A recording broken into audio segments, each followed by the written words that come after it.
Hey guys, I'm Michael. This is my wife, Shamim, hi. I'm from Iran. and I'm from America. So, one of the things that were talked about a lot and has been brought to my attention as well as my wife was a lot of people seem to ask the question, why do you as an American marry someone who is from another country? She's specifically Iranian, Persian, and so I started looking into some videos about other people's experiences and why they decided to marry someone overseas. And in most cases, they actually move overseas to another country, such as the Philippines, Asia, South America, or just other places that aren't Western, like Western societies, such as like Western Europe, I guess. Yeah. And so um, I have a video example here just of like someone who runs through some of their reasons. And we thought we'd kind of critique some of them and then go into like my own reasons as to why I decided to marry someone from another country.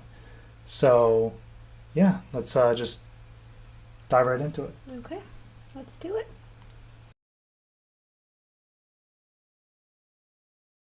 Or old fashioned, whatever you want to call it, is very important to me. So my parents have been married for 45 years at this point.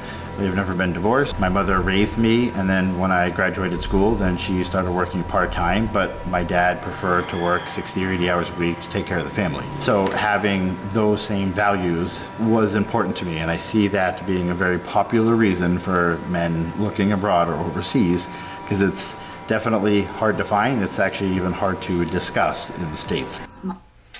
So I feel like we could probably stop there. And I would say that traditions and having those traditional values is probably one of my top reasons why I decided to marry someone from another country.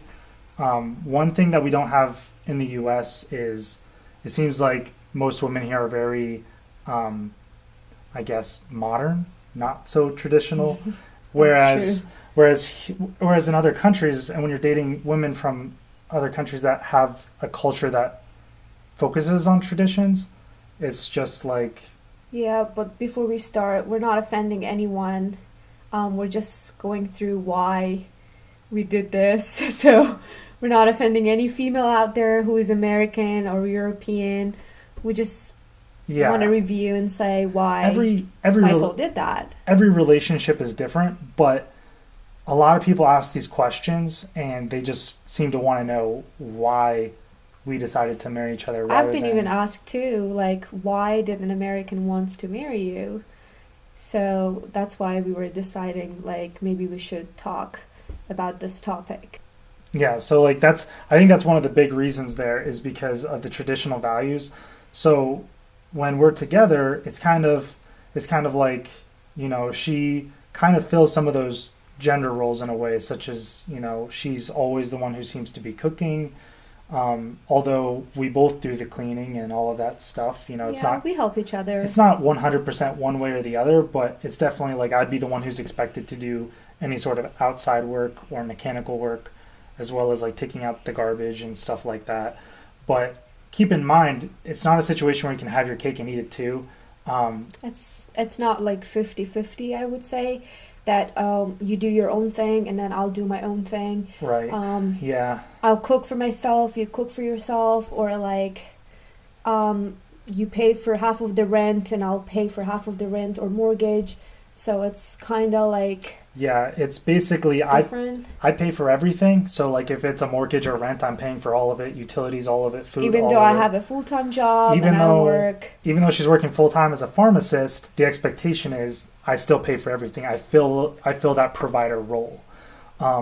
And the thing is, you're probably like, oh, well, it's America, things should be 50-50. Or you might even be thinking, oh, things are so expensive in America. How can you even afford to do that? And that's honestly a very good question if you were to think that. Yeah, it's not that I don't help because, Yeah, well, the money that I make from my job, we spend it for like vacations or like our fun money. I would call her money that she brings in more enhancing our lives type of money. So Correct. so my money helps to provide for the family, and then her money is just used to enhance our lives and make it better. Whether that's buying something new for the house, or Mm-hmm. going on a vacation, or buying something new that wouldn't fall in the budget. It's just that's Yeah. what that money would be It's for. like we help each other. It's not Yeah. everything on Michael's shoulder, but it's traditional for sure. Yeah, so it's just, I mean, it's definitely, like I just said earlier, it's you can't have your cake and eat it too type of a situation. It's like if you want someone traditional, be prepared to fill a traditional role, even if they're also working. Yeah. And so this video that we watched, for example, that was just one. They talk about tradition. I have the list here. They talk about this next topic that was going to be on the screen, being small, healthy, fit, petite. They talk about willingness, being humble and modest, committed to their partner, grateful and appreciative. So like that's a great list of reasons for why this guy went to the Philippines and to look for his wife, which seemed to work out great for him. And he talks about his review. But for me, my situation's a little different. I got pretty lucky. I didn't have to go to Iran to find my wife. She came here for school. And I she was already here for like 8 years, so. Yeah, she finished her bachelor's and she was working on her degree of pharmacy. And I just we just happened to meet through friends, and things went from there. And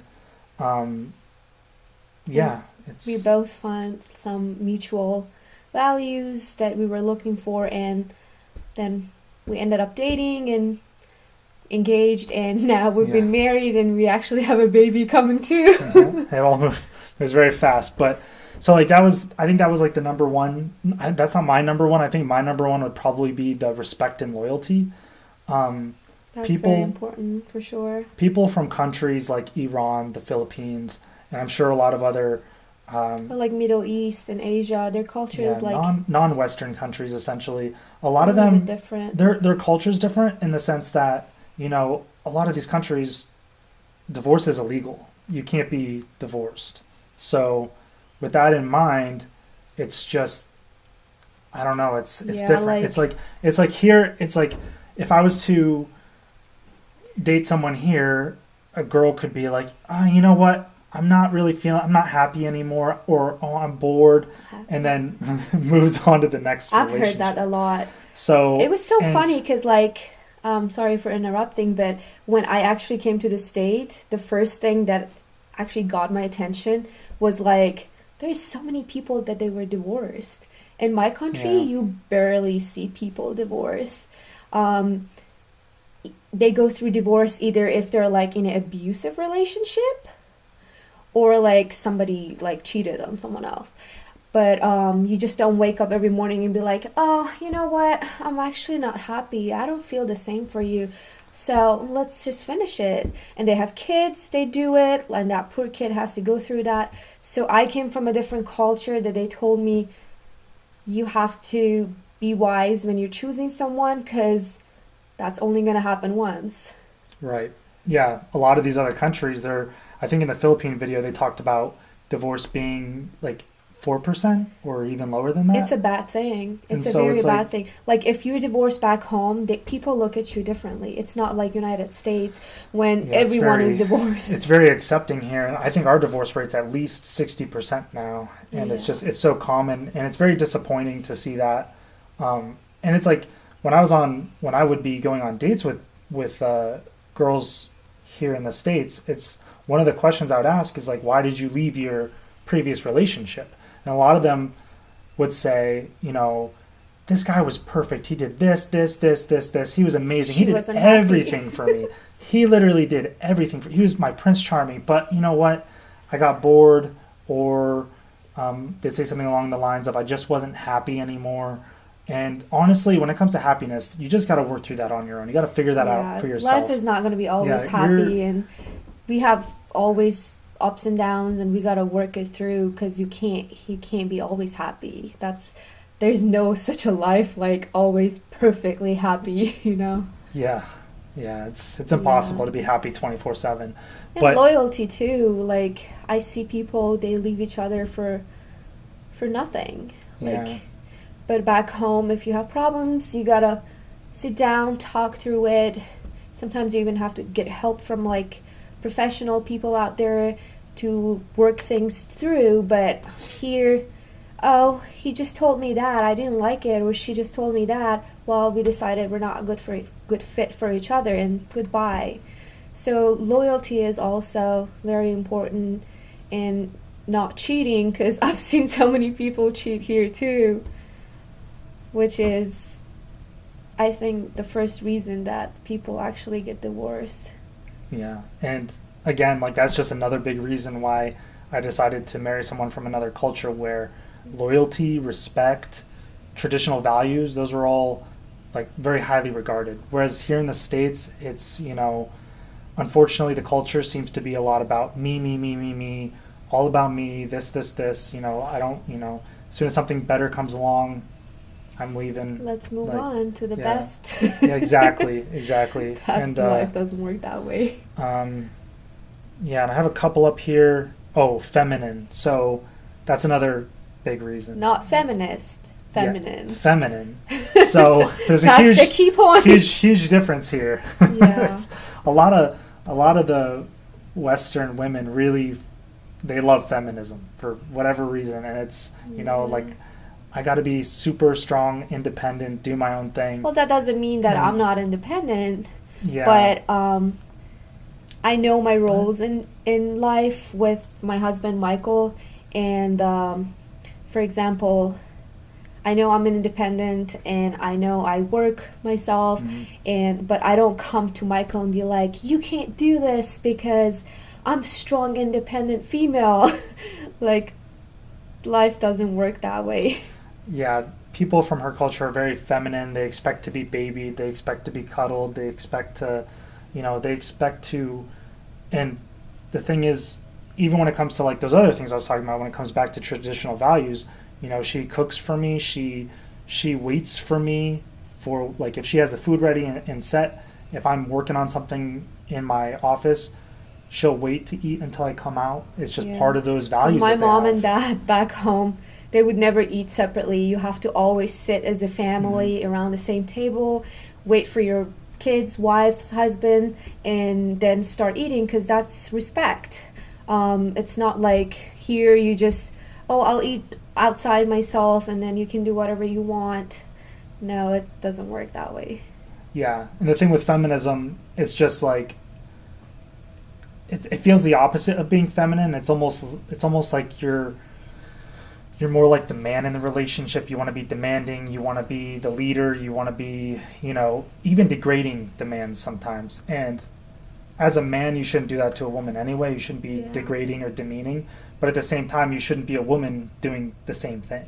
And then So- we make decisions with, like, we share our decisions together. None of us Yeah. make decision on their own and be like, oh, I decided to buy that, or I decided to do this.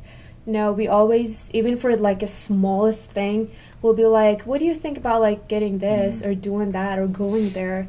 We always share opinions, and we at the end we both make decisions. It's not like just one of us will do it and be like, oh, I'm the man of the relationship, or I'm the female, I'm independent, I'll do it. It doesn't work that way. Yeah. That's another part that I think you were Yeah. thinking about, like marrying someone outside of the country. And definitely cultures and values too. I don't want to say education, because you can find educated people everywhere in the world, but I would say mostly culture and the same values that we were looking for brought us both together. I think education's a pretty interesting thing, though. Why? It's interesting because in the U.S., a lot of women here will actually be like, oh, you went and got this girl from another country because she's not educated, she doesn't know any better, she needs a green card, she can't speak English. But like in this video, for instance, I don't know if it was this one or another video where someone married a Filipina, but she could speak 3 different languages fluently. She had a doctorate, I believe, and multiple other degrees. Yeah. It's like just because you come from another country doesn't automatically mean you are uneducated and you can't speak English and all you want is a No. visa. Because from her country, it's the culture seems to be where education is at. They look at You have to go to school, you have to go get education through universities, get your master's, get your doctorate. I mean, I can just say that my cousins, like everyone in my family, they at least has a master degree because my culture is push people to go and get educated. So it's not like we're not educated or we're desperate to come to US. No, I was already here. I was already educated and we met each other. So it's not about that. Yeah. So it's just there's a lot of different reasons, but I think like I said, I think those are my biggest. It just, traditional, being respectful and loyal, having a really strong culture and very good values, and being very feminine and friendly. A lot of women are sadly in this country the opposite, and it's not that those are problems, but unfortunately, if you're a traditional man and you're looking for a woman to fit that role, I noticed that the statistics are leaning more towards people leaving the country to find women to fit those roles for you. And every relationship is different. It's different. Even like the respect part, I would like to touch on that as well. I had so many friends during school and even work, co-workers, that every time I sit down and talk to them, they always talk very bad about their boyfriends, about their fiancés, about their husbands. And I'm like, why are you talking like that? And they will be like, well, you think your husband is perfect? I'm like, well, no, nobody is perfect, but I would never sit down and say, oh, you know what? Screw my husband. My husband is this, my husband that, he's very bad. Like, I would never ever talk bad behind his back. Never. But it seems like it's very common here that they're just gonna talk bad. And that's that's the other thing that's too. not respectful. Respect is a huge thing, and every chance we get, we try to bring each other up. So I try to say what's going on in her life, what she's doing. I'm very proud of her. So every time she's doing something amazing, I'm proud of you too. I like to bring those. I like to lift her up, not bring her down. Yeah. And she does the same for me. So it's just weird to see people in relationships where it's like, why do you feel the need to not only bring down your partner, but make them look bad to other people? So those people outside your relationship looking in, they're like, man, their relationship is terrible. Why are they so dumb to stay in that relationship? That's a common thing that I've been seeing a lot. But as we said at the beginning, it's not everyone. There's everywhere in the world there is bad people, good people. Even in my country, there's so many people that they don't have the culture, they don't respect each other. So it's not that we're like. And it's not to say even in America you can't find other Americans who have these values. I mean, definitely. I'm proof of that. As a male. He's a proof of that. But it's just like there's other women out there too in the U.S. that probably share these values that are looking for men. We're just looking at a majority people. Yeah. So we just thought it was pretty interesting because so many people asked us about it. They just wanted to know hey, why are so many Americans marrying women from other cultures and other countries? And it's just, the more I thought about it, I was looking around, I was like, hey, some of my best friends from high school, they married people from other countries and college, and even just outside of that. And looking around at it, it's becoming prominent, and I just thought it was interesting that we could do a review on it, because I haven't seen any out there where they talk about an American marrying a Persian. So I thought it was a good topic to bring up. That's why we wanted to review that. Well, I think that's all. And look out for our next video. We're going to be talking about something else. Yeah, see us Probably soon. the questions that they're going to be asking again. All right. Okay. Thanks for sticking with us. We'll talk to you later. Alrighty. Bye-bye. Bye.